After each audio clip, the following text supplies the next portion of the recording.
Hi guys, hope you are doing well. आप सब ठीक होंगे आई होप। अच्छा, तो प्रीवियस लेक्चर में हमने कॉस्ट क्लासिफिकेशन का आधा हिस्सा पढ़ लिया था। उसमें हमने दो क्लासिफिकेशन पढ़ लिए थे, जो कि ये जो लास्ट वाली क्लासिफिकेशन है, क्लासिफिकेशन बाय बिहेवियर, ये रह गई थी। तो इस लेक्चर में हम ये कवर करेंगे classification by behaviour. Classification by behaviour में ये फिर हम कौन कौन से कॉस्ट पढ़ेंगे, वेरिएबल कॉस्ट पढ़ेंगे, फिक्स कॉस्ट पढ़ेंगे, step fix cost and semi variable cost. ठीक है। अच्छा, इनको हम समझेंगे एग्जांपल्स के साथ। ठीक है, मैं आपको समझाऊंगा एग्जांपल के साथ एंड ऑल्सो विद ग्राफ। ठीक है, ओके। तो सबसे पहले हम आते हैं वेरिएबल कॉस्ट पे कि वेरिएबल कॉस्ट क्या है। अच्छा, वेरिएबल कॉस्ट की डिफिनीशन ये है कि the cost of a product या cost of a service remains constant, ये कांस्टेंट है। ठीक है, per unit of activity but changes in direct proportion to the change in the level of activity when there is no inflation and no discount। इसका क्या मतलब हुआ? इसका मतलब हुआ कि वेरिएबल कॉस्ट वो कॉस्ट होगा कि जो पर यूनिट तो सेम रहेगा, बट अगर हमारे पास लेवल ऑफ एक्टिविटी चेंज करे, वेरी करे, तो वो डायरेक्टली प्रोपोर्शन में इंक्रीज़ होगा। कब इंक्रीज़ होगा? ये तब होगा जब हमारे पास ना इन्फ्लेशन होगी और ना discount. Inflation mean increase in price. ठीक है, increase in price, and discount mean decrease in price. ठीक है, ओके। अच्छा, अब इसका मतलब क्या हुआ? इसका मतलब ये हुआ कि एक कस्टमर है, उसको बाय करनी है कुछ चीज़ें। फॉर एग्ज़ाम्पल, एक कस्टमर है, वो दुकान से मार्कर बाय करता है। तो इसमें हम इससे हम वेरिएबल कॉस्ट को समझेंगे कि वेरिएबल कॉस्ट कैसी है। फॉर एग्ज़ाम्पल, यहाँ पे हम लिख देते हैं यूनिट्स मतलब मार्कर्स। हम एक दुकान से मार्कर्स ले रहे हैं। ठीक है, ओके। यहाँ पे हम कौन सा कॉस्ट डिस्कस कर रहे हैं? यहाँ पे हम वेरिएबल कॉस्ट डिस्कस कर रहे हैं। तो हम यहाँ पे क्या लिखेंगे कि variable cost per unit, variable cost per unit, and यहाँ पे हम लिखेंगे वेरिएबल कॉस्ट क्या, टोटल वेरिएबल कॉस्ट। ठीक है, अच्छा। अब मुझे मार्कर लेनी है एक दुकान से। अच्छा, अब अगर मैं एक यूनिट लूँ, एक मार्कर अगर मैं लूँ, लेट सपोज़ कि एक मार्कर की कीमत कितनी है? 20 रुपीज़।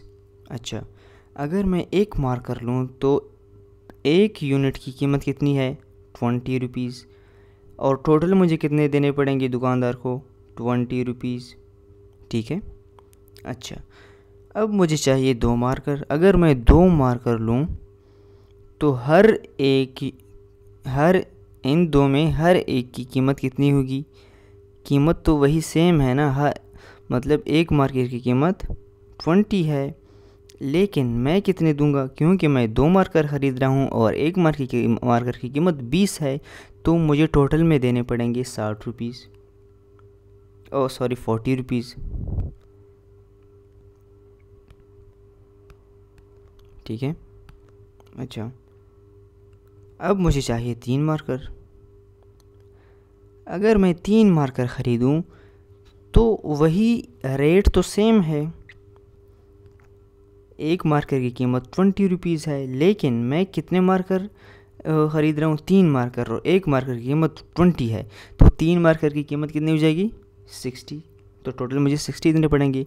याद रखें, ये सिर्फ तब होता है जब when there is no inflation and no discount, ना प्राइस में कमी आ रही हो, ना प्राइस में ज़्यादा हो रहा हो, मतलब इन्फ्लेशन हो रहा हो। ठीक है, अच्छा। तो ये इसी तरह चलता जाएगा ना, कि अगर मुझे 4 मार्कर्स चाहिए तो यहाँ पे एक मार्कर की कीमत तो 20 है, लेकिन मुझे कितने टोटल देने पड़ेंगे? 80। क्यों? क्योंकि मुझे 4 चाहिए और हर की कीमत 20 है। तो ये तो इसी तरह चलता रहेगा। ठीक है, ये इंक्रीज़ होता जाएगा। ठीक है, अच्छा। अब देखो, मैंने आपको कहा था ना कि प्राइस वेरिएबल कॉस्ट में, वेरिएबल कॉस्ट जो होता है उसमें एक यूनिट की प्राइस, एक प्रोडक्ट की प्राइस पर यूनिट तो सेम रहती है, बट वो टोटल में डायरेक्टली प्रोपोर्शन से इंक्रीज़ होता है जब हमारे पास लेवल ऑफ एक्टिविटी इंक्रीज़ करे। ठीक है। अच्छा, मतलब ये हुआ कि मतलब हम एक मार्कर ख़रीदेंगे ना, एक मार्कर ये क्या है, ये लेवल ऑफ एक्टिविटी है, लेवल ऑफ एक्टिविटी ये है। ठीक है।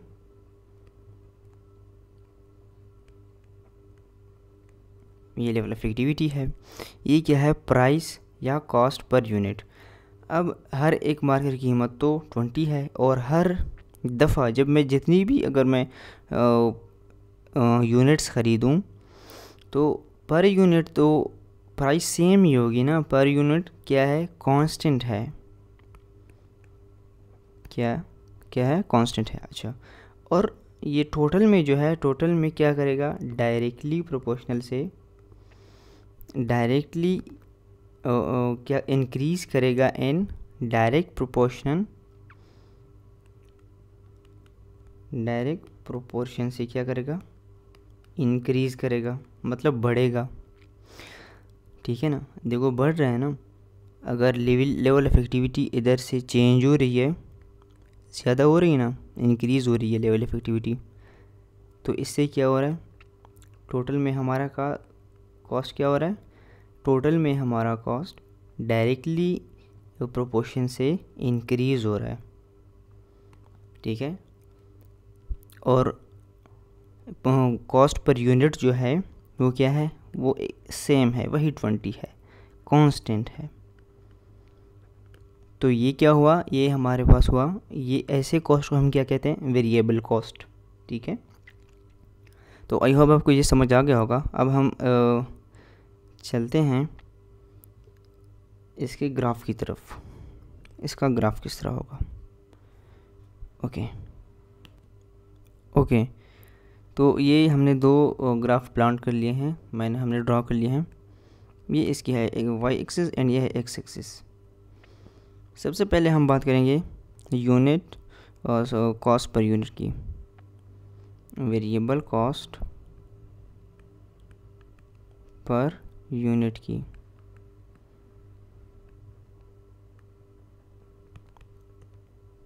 ठीक है। सबसे पहले हम ग्राफ किसका ड्रा करेंगे, कॉस्ट पर यूनिट का। अच्छा, कॉस्ट पर यूनिट की हम डेटा लेंगे इस एग्जांपल से कि हमने क्या किया, ये लेवल ऑफ एक्टिविटी जो है ये हम ड्रॉ करेंगे एक्स एक्सिस पर, और ये प्राइस जो है, प्राइस पर यूनिट, इसको हम ड्रा करेंगे वाई एक्सिस पर। मतलब अच्छा, मैं समझाता हूँ, इस एग्जांपल से आपको समझ आ जाएगा इस ग्राफ से। अच्छा, हमारे पास हम एक ये है, फॉर एग्जांपल ये 10 है, ये 20 है, लेट सपोज 30, 40, 60, हाँ भाई जो भी है। अच्छा, अब अगर हम एक पेन ले रहे थे, एक मार्कर ले रहे थे, एक मार्कर, तो एक मार्कर की कीमत कितनी थी, एक मार्कर की कीमत थी 20 रुपीज़। हम यहाँ पे 20 रुपीज़, यहाँ पे हम क्या करेंगे, डॉट लगा देंगे। ठीक है। अच्छा, अब अगर हम दो मार्कर ख़रीद रहे थे तो हमारे पास एक मार्कर की कीमत कितनी थी। चलते हैं इस एग्ज़ाम्पल की तरफ। हम अगर एक मार्कर ख़रीद रहे थे तो एक मार्कर की कीमत कितनी थी, 20 रुपीज़। हम अगर दो मार्कर ख़रीद रहे तो एक मार्कर की कीमत कितनी थी, 20 रुपीज़। हम अगर 3 मार्कर ख़रीद रहे थे तो एक मार्कर की कीमत कितनी थी, 20 रुपीज़। तो ये क्या है, ये कांस्टेंट है, ये सेम है। हम अगर दो मार्कर खरीदेंगे तो भी कितनी थी प्राइस, एक की 20। अगर हम 3 ख़रीद रहे थे तो भी कितनी थी? 20। अगर हम 4 ख़रीद रहे तो भी कितनी थी? 20 एंड सो ऑन। ठीक है। अच्छा, तो हमारे पास ग्राफ कैसा बनेगा? हमारे पास ग्राफ ऐसा बनेगा ना,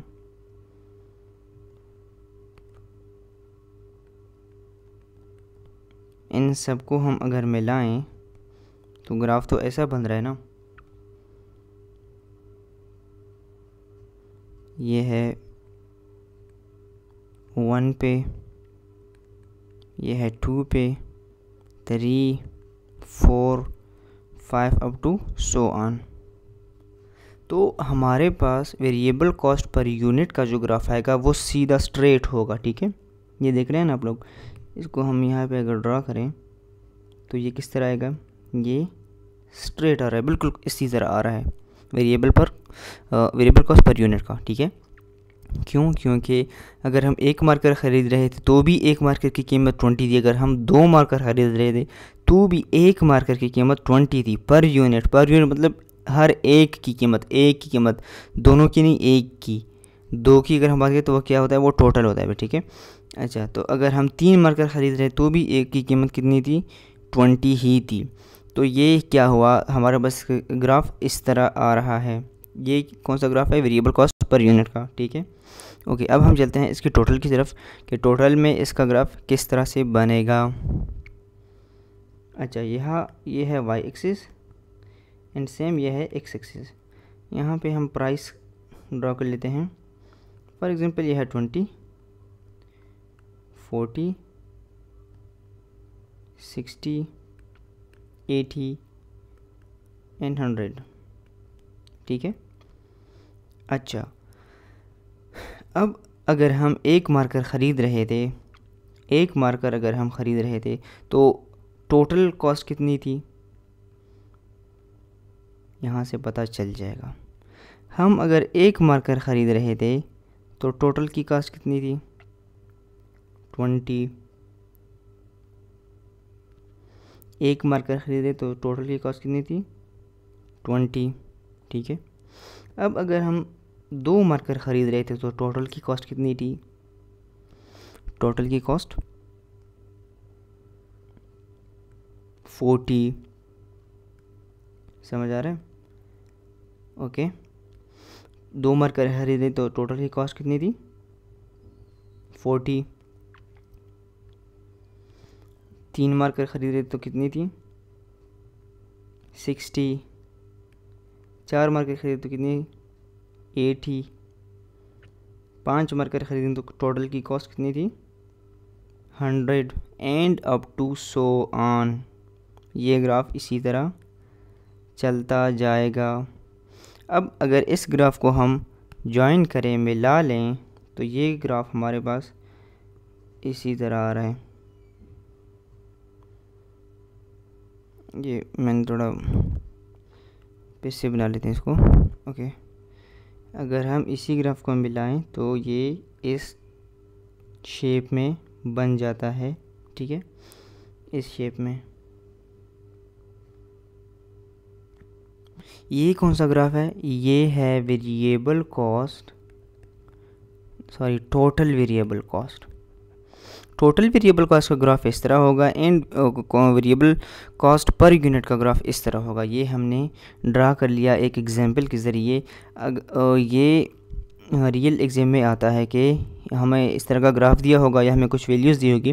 अगर हमें इस तरह का ग्राफ दिया है ना, तो हमें क्या, ये कौन सा ग्राफ है, तो हमें बताना पड़ेगा कि ये वेरिएबल कॉस्ट पर यूनिट का ग्राफ है। और हमें इसी तरह का ग्राफ गिवन होगा तो हम क्या कहेंगे कि ये टोटल वेरिएबल कॉस्ट का ग्राफ है। अच्छा, तो हम अब चलते हैं हमारे दूसरे हेडिंग की तरफ, जो कि है फ़िक्स्ड कॉस्ट। ये वाली आपको होप समझ आ गई होगी। अगर नहीं आई तो आप रिवाइंड करके देख सकते हैं। एंड अगर फिर भी कोई मसला है तो आप कमेंट कर लीजिएगा, इंशाल्लाह आई विल रिस्पॉन्ड। ओके, तो अब हम चलते हैं फ़िक्स्ड कॉस्ट की तरफ कि व्हाट इज़ फ़िक्स्ड कॉस्ट। अच्छा, फ़िक्स्ड कॉस्ट की अगर हम डेफिनेशन करें तो डेफिनेशन उसकी कुछ इस तरह से है।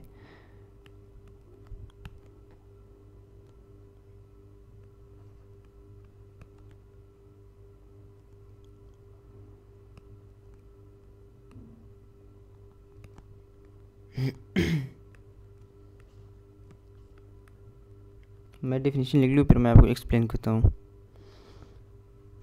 एंड हम इसका क्या ग्राफ भी बनाएंगे, ठीक है। ग्राफ से यूजुअली क्वेश्चंस आते रहते हैं। Remains constant in total, yes, but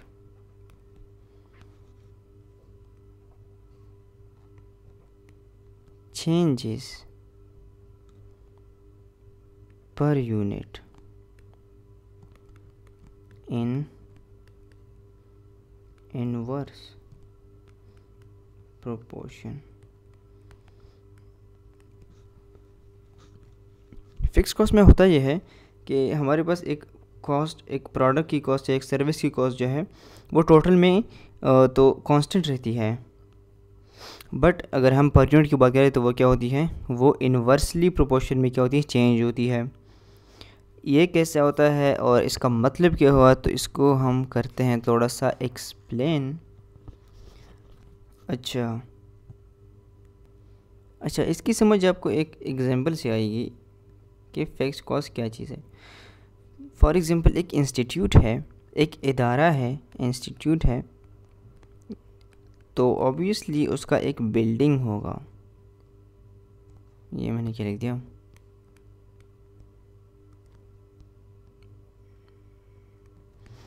उसका बिल्डिंग होगा। फॉर एग्ज़ाम्पल वो उसका बिल्डिंग है, वो रेंट दे रहे हैं उनका। इस इंस्टीट्यूट में फॉर एग्ज़ाम्पल अगर एक बैच है तो वो, अच्छा एक मिनट,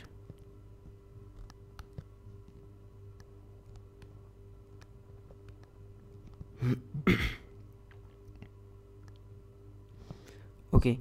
फॉर एग्ज़ाम्पल एक इंस्टीट्यूट है और उसका बिल्डिंग है, वो उसका रेंट दे रहे हैं। फॉर एग्ज़ाम्पल वो रेंट दे रहे हैं 10,000 पर मंथ दे रहे हैं। इंस्टीट्यूट बिल्डिंग का रेंट 10,000 दे रहे हैं पर मंथ।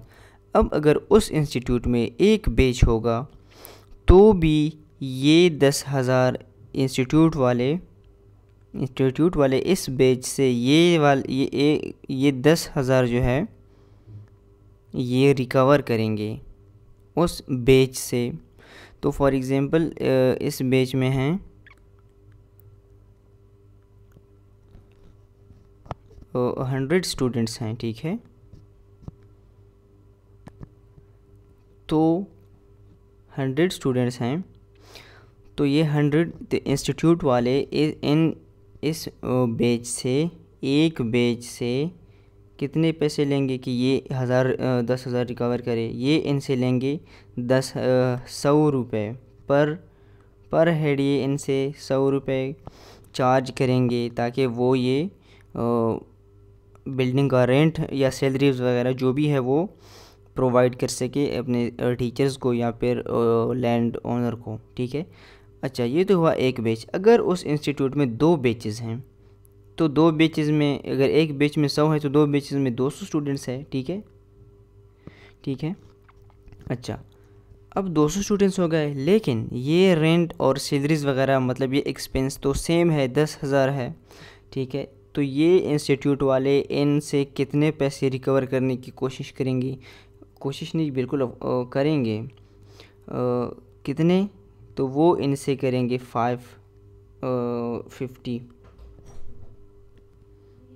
तो वो इस बैच के हर स्टूडेंट से 50 रुपीज़ चार्ज करेंगे ताकि वो ये वाले एक्सपेंसेस पे कर सके, ठीक है।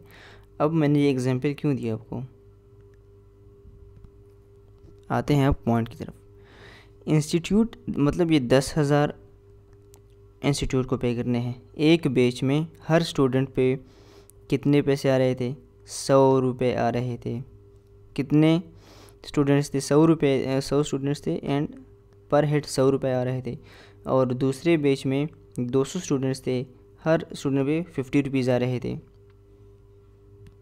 तो क्या हुआ, देखो अब इस इंस्टीट्यूट में मतलब ये जो है ना, इनसे रिकवर तो सेम ही हो रहे हैं, इनसे रिकवर, इनसे भी 10,000 हो रहे हैं रिकवर, इनसे भी 10,000 टोटल में रिकवर हो रहे हैं, ठीक है। लेकिन पर हेड, पर यूनिट कितने पैसे आ रहे हैं? बैच 1 में पर यूनिट पैसे आ रहे हैं 100, बैच 2 में पर यूनिट पैसे आ रहे हैं 50, यहाँ पे कितने आ रहे हैं? 100। हम पढ़ ही ये चीज़ रहे हैं फिक्स्ड कॉस्ट। तो फिक्स्ड कॉस्ट का मतलब इस एग्जाम्पल से उसका रिलेशन ये है कि मतलब रेवेन्यू तो इनसे सेम ही जनरेट होती है, 10,000 टोटल। मतलब क्या हुआ इसका कि ये तो टोटल है ना, ये टोटल है, टोटल में तो फिक्स कॉस्ट सेम है, कांस्टेंट है, बट पर यूनिट जो है ये एंड ये कितना है? ये तो डिफ़र करता है ना, डिफ़र करता है। और कौन सी साइड पे डिफ़र करता है? इनवर्स प्रोपोर्शन में, क्योंकि ये 100 है, अब ये चला गया है 50 पे। तो इससे हमने ये साबित कर लिया कि फ़िक्स्ड कॉस्ट में और फिक्स्ड कॉस्ट में टोटल में जो है, फिक्स कॉस्ट टोटल में कांस्टेंट रहता है एंड पर यूनिट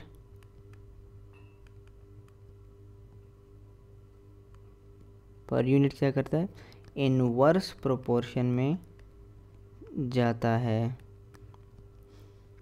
तो ये हम पढ़ ही ये चीज़ रहे हैं फिक्स्ड कॉस्ट, ठीक है। अच्छा, अब इसको समझते हैं एग्जाम्पल के ज़रिए। ओके, सबसे पहले हम ड्रा कर लेंगे एक ग्राफ। तो यही एग्जाम्पल हम क्या करते हैं, एक्सप्लेन करते हैं थोड़ा सा। यूनिट्स,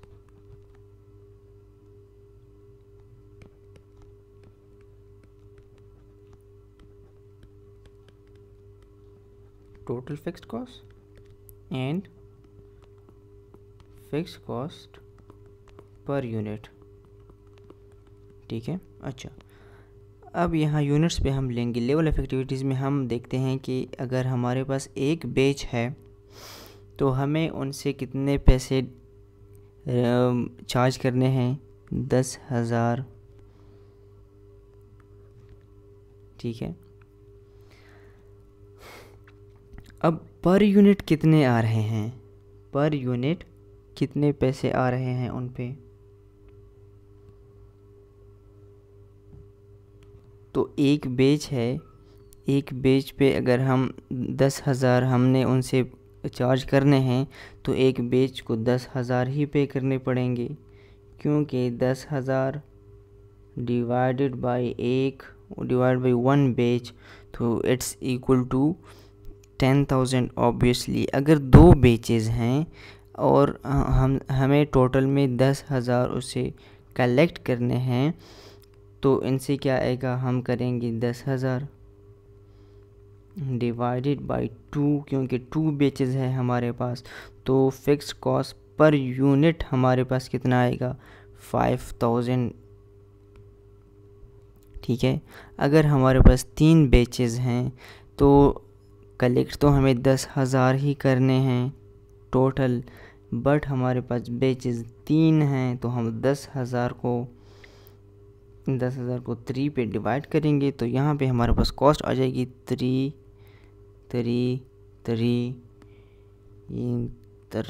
यस, ठीक है। ये होगी हमारी फिक्स्ड कॉस्ट की एक एग्जांपल। अच्छा, तो अब हम ड्रा करेंगे इसका ग्राफ। ओके जी, तो इस ग्राफ पे हम देखेंगे total cost, total fixed cost. इस ग्राफ पे हम देखेंगे फिक्स्ड कॉस्ट पर यूनिट। ठीक है। ये हमारे पास है जो वाई एक्सिस, ये है हमारे पास एक्स एक्सिस, ठीक है। अच्छा, ये है हमारे पास 10,000, 20,000, 30,000। अच्छा जी, तो चलो स्टार्ट करते हैं। हमारे पास एक बेच था, जब हमारे पास एक बेच था तो हमने उससे टोटल रेवेन्यू कितनी जनरेट करनी थी? 10,000 जनरेट करनी थी। तो एक बेच पे 10,000, यहाँ पे हम करेंगे डॉट, हम यहाँ पे ड्रा कर देंगे। अगर हम जब हमारे पास दो बेचेस हो गए, तो टोटल हमें कितने उनसे पैसे चार्ज करने थे? टोटल अगर जब हमारे पास दो बेचेस हो गए, एक में तो हमारे पास इतने पैसे आ रहे थे टोटल में, जब हमारे पास दो बेचेस हो गए तो टोटल में हमने सेम वही 10,000 ही कलेक्ट करने थे, ठीक है। तो दो बेचेस में भी आ जाएंगे 10,000, एंड जब हमारे पास तीन बेचेस आ गए तो भी हमारे पास 10,000 ही हैं टोटल में। अब हमारे पास चार आ गए फॉर एग्जांपल, तो भी हम उनसे क्या करेंगे? टोटल में हम उनसे फ़िक्स्ड कॉस्ट कितनी करेंगे? 10,000 ही जनरेट करेंगे, उनको चार्ज करेंगे, ठीक है। तो इसको अगर हम मिला लें तो ग्राफ इसका इस तरह से बन जाता है, ठीक है। तो ये हो गया हमारे पास graph total cost per total fixed cost का। अब हम ड्रा करेंगे फिक्स्ड कॉस्ट पर यूनिट का। ये हो गया हमारे पास एक्स वाई, ये एक्स एक्सिस। अच्छा,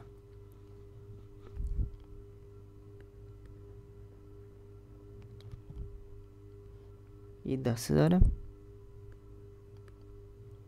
5,000 लेट्स सपोज।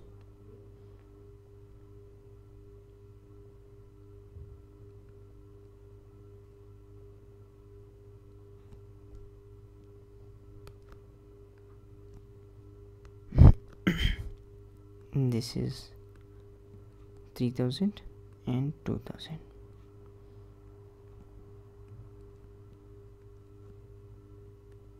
ओके, जब हमारे पास एक बेच था तो हमारे पास कॉस्ट पर यूनिट थी 10,000। I will show you. जब हमारे पास एक बेच था तो कॉस्ट पर यूनिट कितनी थी? 10,000, है ना। ओके जी, तो हम यहाँ पे 10,000 पे डॉट लगा देंगे। जब हमारे पास आ गई दूसरी बेच, दो बेचेस हो गए, तब हमारी कॉस्ट कितनी थी?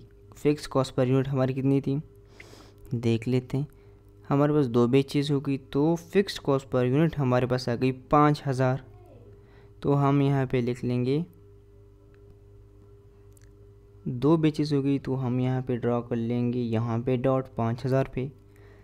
ओके जी, जब हमारे पास तीन बेचेस आ गई तो हमारे पास कॉस्ट कितनी थी? फिक्स्ड कॉस्ट पर यूनिट हमारे पास तीन बेचेस की इतनी थी, 333 एंड 33। तो ये फॉर्म इधर आता है, 3,000 है, इससे थोड़ा ऊपर, ठीक है। ओके जी, और जब हमारे पास चार बेचेस आ जाएंगी तो हमारे पास प्राइस और भी कम हो जाएगी, यहाँ तक आ जाएगी। तो इसी तरह ये कम होती जाएगी, ठीक है। ओके, अब इसको अगर हम मिला लें, इसको हम अगर ज्वाइन कर ले तो इसका ग्राफ कुछ इस तरह से बन जाता है।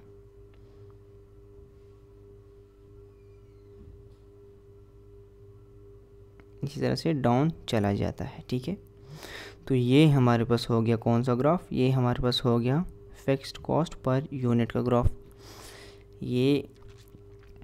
ये है टोटल फिक्स्ड कॉस्ट का ग्राफ, जो कि टोटल जो है वो कांस्टेंट है।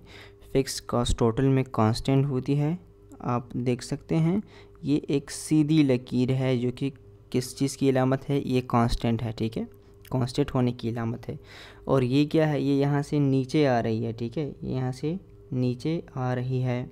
इसका मतलब हुआ कि हमारे पास फिक्स्ड कॉस्ट पर यूनिट जो है वो हमारे पास जब हमारे फिक्स कॉस्ट पर यूनिट में हमारे पास फिक्स कॉस्ट क्या होती है, वो इनवर्स प्रोपोर्शन में जाती है।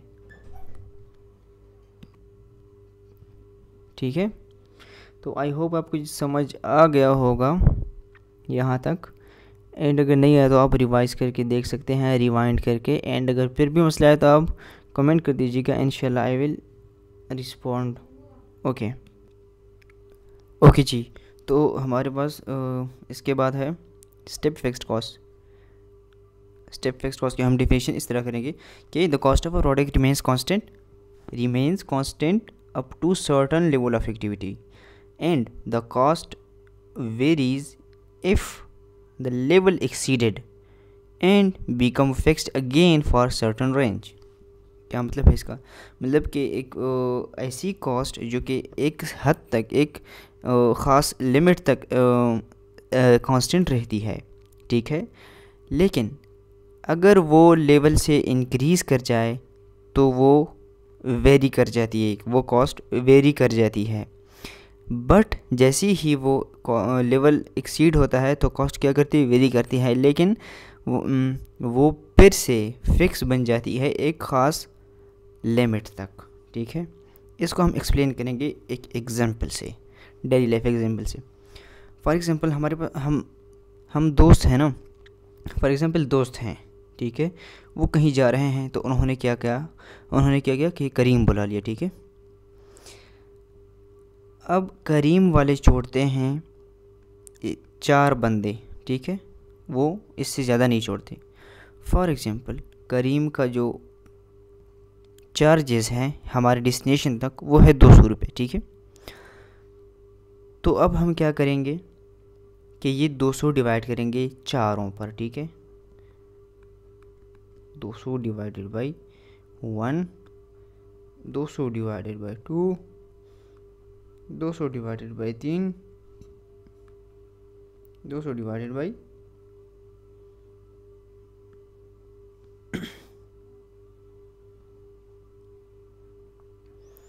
एक मिनट, 200 डिवाइडेड बाई 4। अच्छा जी, हम दोस्त हैं, 4 दोस्त हैं जो कि एक जगह जा रहे हैं और वहाँ तक करीम कितना लेता है, 200 लेता है। तो ये जो 200 रुपये है ना, ये उस डेस्टिनेशन तक फिक्स है, एक सर्टन लेवल तक ये फिक्स है। कौन सा वो लेवल क्या है, वो 4 है कि 4 से ज़्यादा बंदे करीम नहीं छोड़ता। तो 400 तक ये 200 क्या है, ये फिक्स है। और ये हम डिवाइड करेंगे इन पे, तो इससे आ जाएगी 200, कॉस्ट इसकी 200, 100 इससे आता है 67 एंड इससे 50। ओके, अब क्या हो गया कि हमारा 5वां दोस्त भी आ गया। ठीक है, अब करीम वाले तो 4 से ज़्यादा छोड़ते नहीं हैं, तो अब हमें क्या करनी पड़ेगी, हमें क्या करना पड़ेगा कि हमें हमारा 5वां दोस्त आ गया तो हमें दूसरी करीम बुलानी पड़ेगी। ठीक है, दूसरी करीम अगर हम बुलाएंगे तो वो भी 200 लेगी। 5वां दोस्त हमारा आ गया तो हम दूसरी करीम बुलाएंगे, तो दूसरी करीम अगर हम बुलाएंगे तो चार्जेस कितने हो जाएंगे, चार्जेस 400 हो जाएंगे ना, 200 ये है, 200 वो हो जाएंगे, तो 400 हो जाएंगे, है ना। अच्छा जी, अब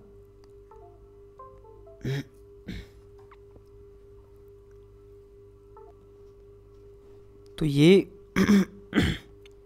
400 हो गए, तो 400 हम बंदे कितने हो गए। अच्छा, अब करीम में कितने बंदे हो गए, पहले में 4 थे, तो यहाँ पे 5 से लेके 8 तक दूसरी करीम में बंदे आ सकते हैं। ठीक है, और यहाँ पे 400 हो गए, तो हम क्या करेंगे, 400 डिवाइड बाई, और हम कितने बने हैं, अच्छा 5 जो कि बनते हैं 80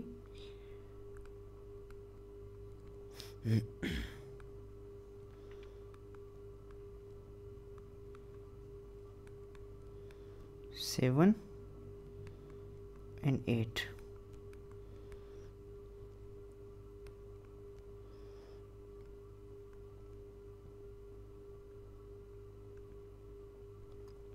यहाँ पे आता है 50। अच्छा, अब इस एग्ज़ाम्पल को हम कैसे एक्सप्लेन करेंगे? फिक्स कॉस्ट इसमें हम कैसे, सॉरी स्टेप फिक्स कॉस्ट हम इसमें कैसे एग्जाम्पल मतलब इसमें कैसे सीखेंगे? मतलब ये है कि ये जो लिमिट है 1 से लेकर 4 तक की जो सर्टन एक्टिविटी है, इसके लिए ये कॉस्ट है फिक्स्ड। ठीक है, मतलब 1 से 4 तक के लिए 200 रुपये फ़िक्स है, लेकिन अगर वो इस 4 से वेरी करे, 4 से ज़्यादा हो जाए, बंदे अगर 4 से ज़्यादा हो जाए, अगर लिमिट को एक्सीड करे तो क्या होगा? तो हमारा कॉस्ट बढ़ेगा। ये है स्टेप फिक्स्ड कॉस्ट कि एक सर्टन तक, एक सर्टन लिमिट तक 1 से लेकर 4 तक तो सेम है, कांस्टेंट है, लेकिन अगर वो लिमिट से एक्सीड करेगा, 5 हो जाएगा, तो हमारा स्टेप फिक्स कॉस्ट जो है वो बढ़ेगा और फिर से फिक्स हो जाएगा एक सर्टन लिमिट तक। वो क्या है? 8 तक। ठीक है, पहले 1 से लेकर 4 तक फिक्स था 200 रुपये, अगर 5वां आ गया, जब 5वां आ गया तो 400 हो गए, कॉस्ट हमारी बढ़ गई, लेकिन फिर से वो फिक्स हो गई। कहाँ से कहाँ तक? 5 से लेकर 8 तक। ठीक है, अब इसी तरह अगर नौवां हमारा दोस्त आ जाए कोई, तो हम उसके लिए भी सेम ऐसे ही करेंगे, तो 9 से 12 तक। And same calculation 600 divide by 12 sorry 9 10 11 and 12। ठीक है, तो उसके लिए हम यही कैलकुलेशन करेंगे। ठीक है, इसको हम एक्सप्लेन ऐसे करेंगे कि 1 से लेकर 4 तक ये एक सर्टन लिमिट है। ठीक है, इसके लिए 200 रुपये है। ठीक है, अब अगर ये लिमिट एक्सीड कर गया, ठीक है, ये लिमिट 5 तक आ गई, बंदों की लिमिट 5 हो गई, तो हमारे पास कॉस्ट जो है वो बढ़ गई, 400 हो गई, लेकिन फिर से फिक्स हो गई एक लिमिट तक। वो लिमिट क्या है? वो 8 है, 5 से लेकर 8 तक। अच्छा, अब हमारे पास 9वां बंदा आ गया। ठीक है, तो हमारे पास जब 9वां बंदा आ गया, हमारे पास कॉस्ट बढ़ गई, कितनी? 600 हो गई, लेकिन ये कॉस्ट फिर से फिक्स हो गई, कितने बंदों तक? 9 से 12 तक। ठीक है, समझ आ रही है ना? ओके तो ये है हमारा स्टेप फिक्स्ड कॉस्ट। अच्छा, इसके बाद हमारे पास आता है, इसके बाद हमारे पास कौन सा? Let me check. Semi variable cost. Semi variable cost. ठीक है, इसके बाद हमारे पास सेमी वेरिएबल कॉस्ट है। सेमी वेरिएबल कॉस्ट को टोटल कॉस्ट भी कहा जाता है, मिक्स्ड कॉस्ट भी कहा जाता है, एंड सेमी वेरिएबल भी कहा जाता है। अच्छा, ऐसी cost, the cost have some portion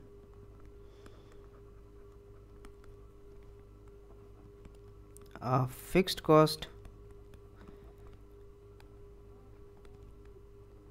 and some portion is variable cost। ऐसी कॉस्ट जिसमें हमारे पास थोड़ा सा पोर्शन फिक्स कॉस्ट का हो एंड थोड़ा सा हमारे पास वेरिएबल हो, ऐसे कॉस्ट को क्या कहते हैं? टोटल कॉस्ट कहते हैं, मिक्स्ड कॉस्ट कहते हैं एंड सेमी वेरिएबल कॉस्ट कहते हैं। ये एक ही नाम है, ठीक है। अच्छा, इसकी एग्जांपल क्या है? इसकी एग्जांपल है हमारा टेलीफोन। हमारे घर में एक टेलीफोन होता है, ठीक है। आजकल तो कम है बट पहले होते थे, ठीक है। अच्छा, तो टेलीफोन का हमारे पास बिल आता है ना, बिल, वो बिल जो होता है वो कुछ फिक्स होता है, कुछ वेरिएबल, उसमें कुछ पोर्शन होता है। फिक्स क्या होता है और वेरिएबल इसमें से क्या होता है वो हम देखेंगे अभी। फिक्स उसमें होती है लाइन रेंट, और वेरिएबल उसमें से क्या है हावर्स वी कंज्यूम्ड, मतलब जितने घंटे हमने कॉल किया है उसी हिसाब से हमें वेरिएबल कॉस्ट हमें दी जाएगी। एंड जो फिक्स कॉस्ट है लाइन रेंट, लाइन रेंट मतलब जो मीटर के जो पैसे हैं, सॉरी मीटर वो तो इलेक्ट्रिसिटी बिल के होते हैं, इसमें लाइन रेंट होती है, ठीक है, तो वो फिक्स होता है। इसी तरह इलेक्ट्रिसिटी का बिल है, उसमें मीटर के पैसे जो होते हैं ना वो फिक्स होते हैं, हर मंथ वही आते हैं। वो ये क्या है, मीटर के, हम इसे जनरली मीटर के पैसे कहते हैं, ठीक है। कि मीटर की कॉस्ट जो है वो फिक्स है और वो हर मंथ फिक्स आएगी, ठीक है। और उसमें से वेरिएबल जो पार्ट है वो क्या है, वेरिएबल पार्ट उसमें से यूनिट्स ऑफ इलेक्ट्रिसिटी कंज्यूम्ड, हम जितनी बिजली इस्तेमाल करेंगे वेरिएबल कॉस्ट उतनी ही आएगी, ठीक है। तो ये था हमारा सेमी वेरिएबल कॉस्ट। तो इसके साथ हमारा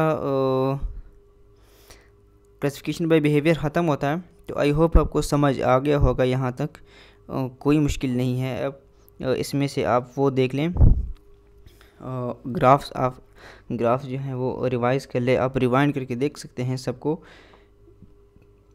एंड अगर आपको फिर भी कोई मुश्किल आ रही है तो कमेंट मी, एंड इंशाल्लाह I will be there, I will respond soon इंशाल्लाह। ओके, तो इसके साथ हमारा कॉस्ट क्लासिफिकेशन का चैप्टर ख़त्म होता है।